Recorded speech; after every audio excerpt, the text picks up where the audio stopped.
အားလုံးပဲမင်္ဂလာပါကျမရဲ့တနေ့တာ vlog လေးကိုလိုက်ကြည့်ပေးကြပါဦးရှင်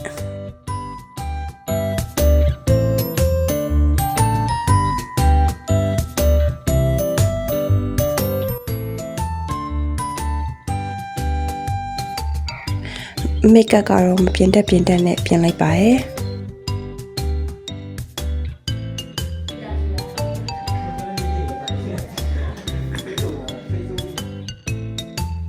Written test မှာအမှတ်အများဆုံးရလို့ chocolate တွေစားရပါတယ်။ chocolate တွေကျွမ်းနေရပါ။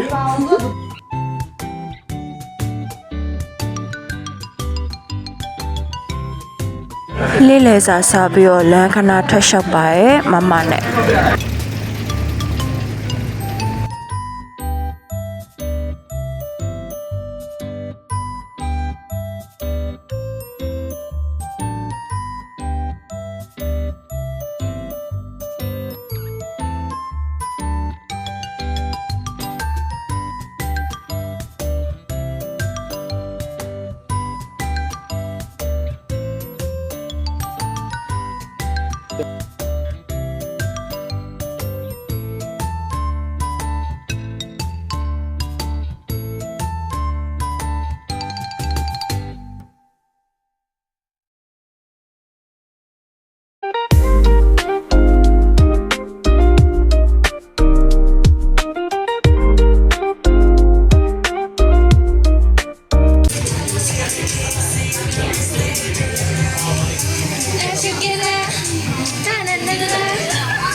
ဒီနေ့ပြန်လာပြီးတော့တပည့်ခတ်တဲ့တော့ချင်မှဖြစ်ပါရှင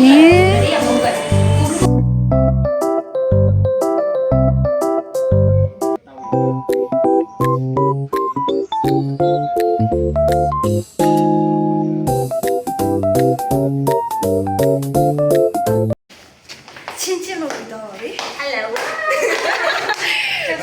မြေအားကြောင့်အဆောင်ပဲမဲတူရပဲရော